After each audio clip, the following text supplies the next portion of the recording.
My name is Jacob, and I'm 34 years old. A couple of years ago, I bought an apartment. Not too big, but not too small either.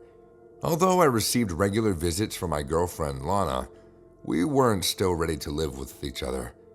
So for me, alone, the place was perfect. "Hey, how do you like my new lair?" I asked Lana as I showed her my apartment for the first time. "I like it. The living room is cozy, perfect for romantic evenings, and for you to party with your friends when I'm not around."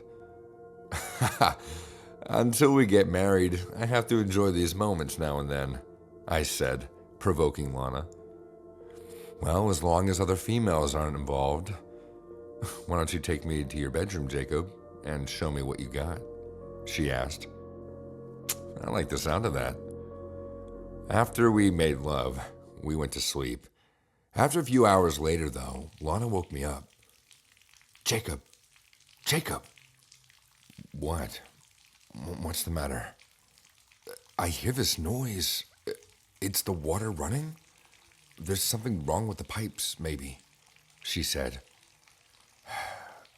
"Don't worry, babe. I'll allow the plumber to check the pipes." "No, I can actually hear the water running." And in fact, we could hear the water pouring out of the bathroom as well. I went in there, and I saw that it was flowing from the tap, but aggressively and in large amounts. It was strange because it was as if someone had turned on the water. Even stranger was the fact that the water was red, thick red, almost looking like blood. I thought it could even be blood, but maybe like a rat had died. I don't know, these pests tend to get themselves everywhere. Disgusted, I turned off the water and cleaned up the red liquid, whatever it was. Tired and annoyed, I returned to bed. The next morning was Saturday, and Lana was staying with me for the weekend. When we woke up, it was already 2 p.m. We allowed ourselves to sleep at will. "I'm going to go out to buy some food. I buy, you cook? Deal?" I asked Lana. "It's the only possible deal. You're a good plumber, but a terrible cook, dear. You can't even cut up vegetables properly. But you will be washing the dishes, so yeah." "Okay, fair enough. I'll see you in an hour," I said and kissed Lana goodbye.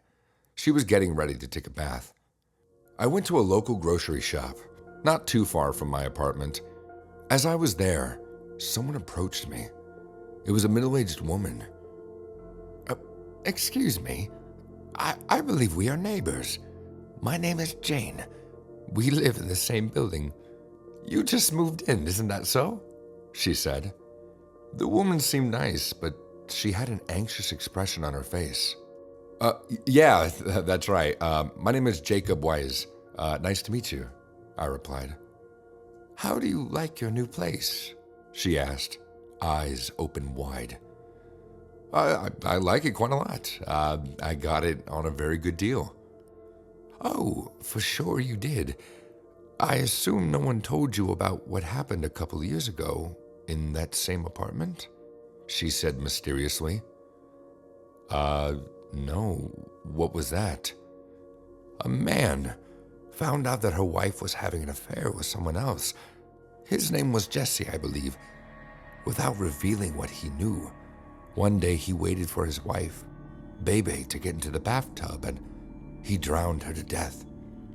Surprised and vulnerable under the water, she had no chance to defend herself. Then he stripped himself and got into the bathtub with his dead wife and shot himself in the head." "Oh my God." "I was friends with both of them. I was the one who found the bodies. I still have nightmares, but that bathtub was painted red, and due to Jesse's blood, it..." The woman tried to explain. I was shocked to hear such a story, but I was never superstitious. "Man, I'm so sorry to hear that happen to you, but there's nothing I can do." "Why are you telling me this?" I asked. "Because sometimes, since the apartment is right above yours, I can still hear water running in that bathroom. The apartment is now yours. It starts and stops, just like that." She said, "I thought about the bloody water from the previous night, and I was now scared." "What are you saying? The apartment's haunted?" "I'm just telling you what I know, my dear, as a good neighbor," she replied with a smile. "Okay, thank you. I appreciate that. Now, if you'll excuse me, I have to finish up here," I said as I departed. There's no such thing as ghosts or curses, I thought to myself as I entered back into my apartment. "Lana, hey, I'm home. You're not going to believe it. I met one of the new neighbors, and for our first meeting, it wasn't exactly boring. You won't believe what she said. Hurry up out of there. I really want to tell you," I said loudly as Lana was still in the bathroom enjoying her bath. A few moments later, I could hear again the water running in the bathroom.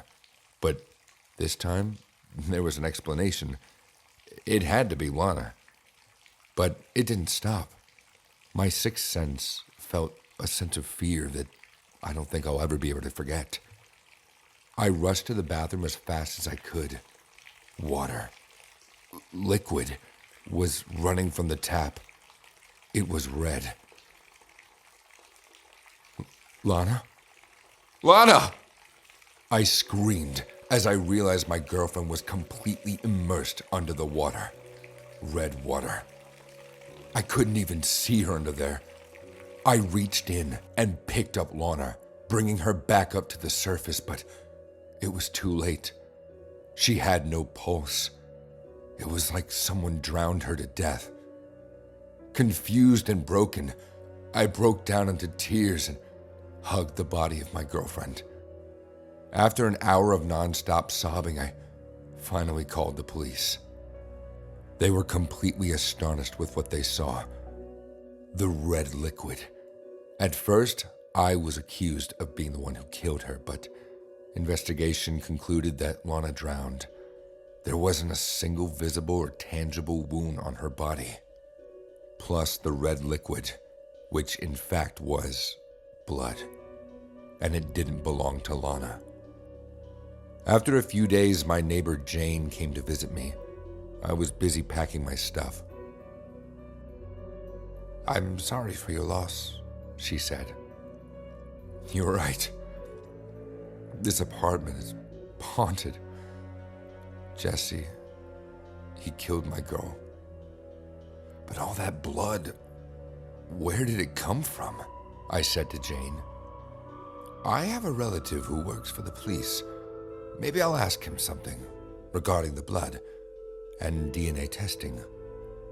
He only agreed to do it as a personal favor, but I believe I'm right, Jane said. What Jane asked was for the blood found in my apartment to be compared to Jesse's DNA. Yes, the dead man who killed his wife. And Jane's suspicions were correct. The blood found inside the bathtub, which drowned Lana and was pouring out all over the bathroom, was in fact Jesse's blood. The police itself still hides the fact, but I know. A bleeding ghost killed my girlfriend. I left the apartment, and the apartment is now sealed, and no official reason was ever given to me.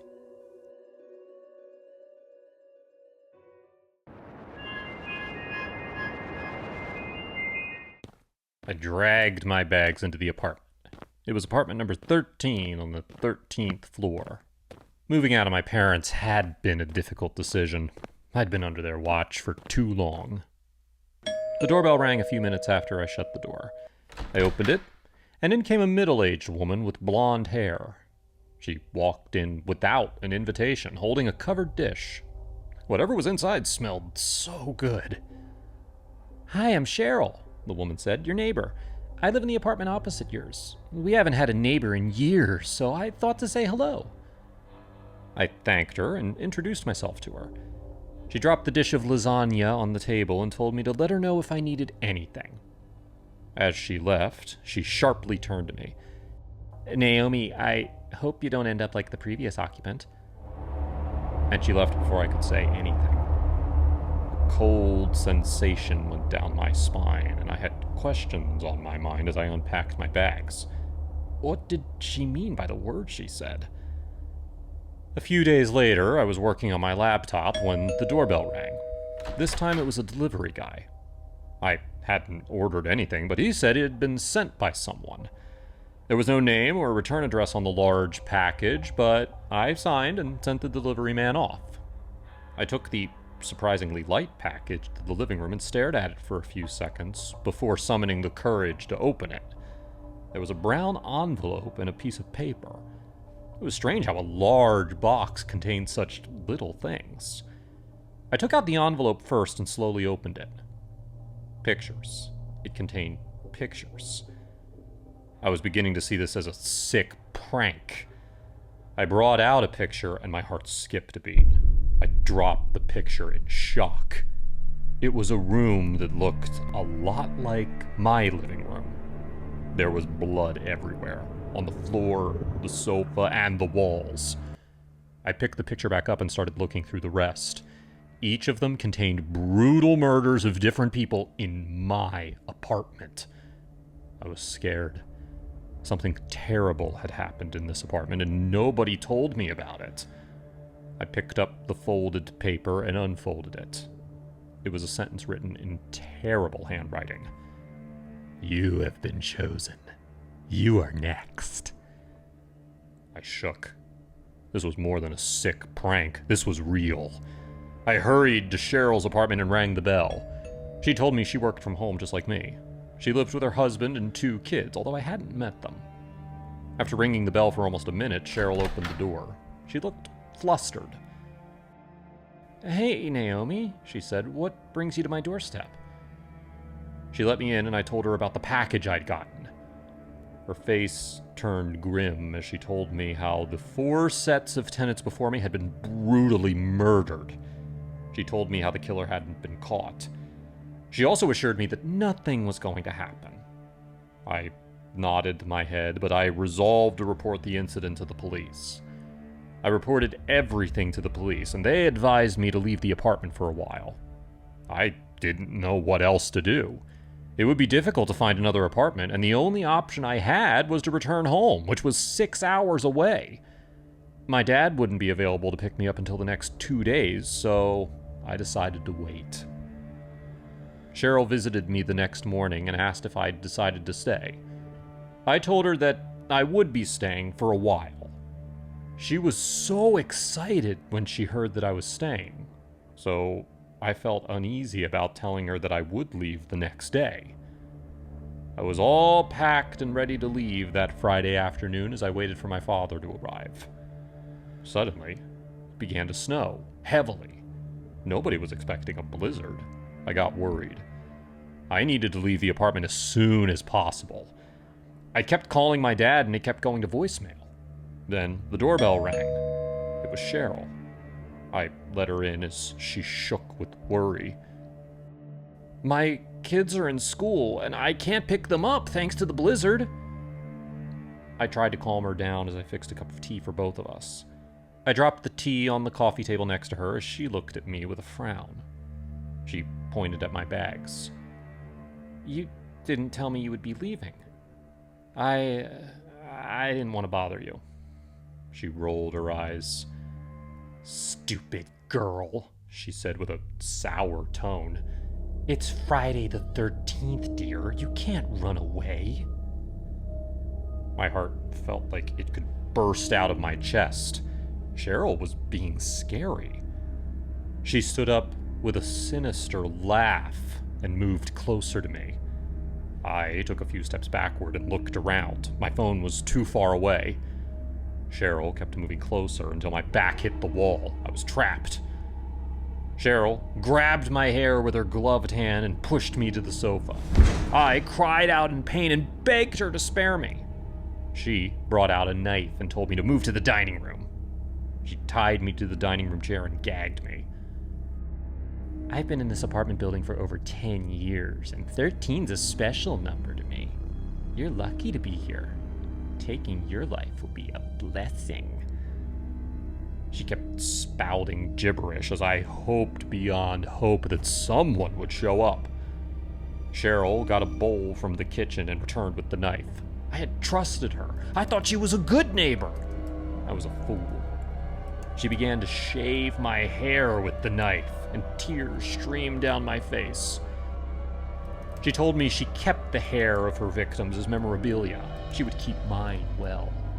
She whispered that she would slit my wrist first and allow me to bleed into the bowl. She told me not to cry. She told me that I was lucky. She said 13 was a lucky number. I couldn't stop crying. My phone began to ring over and over and over again. She smashed it against the wall. It was interrupting her ritual. She was almost done with shaving my hair when the door opened suddenly and someone shouted, "Surprise!" It was my dad. He had the code for my apartment. I increased my sobs when Cheryl told me to keep quiet.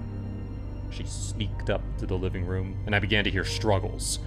My dad was a lumberjack, and he was very strong. I trusted that he would save me. I started struggling with the rope that Cheryl had tied around my wrist, but it was a wasted effort. Someone fell in front of me. It was Cheryl. My dad showed up and untied me. He had a stab wound on his shoulder. I grabbed my phone and called the police. My dad and I took my bags and ran out of the apartment. Cheryl was the Friday the 13th killer. She had no husband. She had no kids. It had all been a lie. The police arrived with an ambulance, and Dad was taken to the hospital. We returned home, and I was glad to be under the watch of my parents.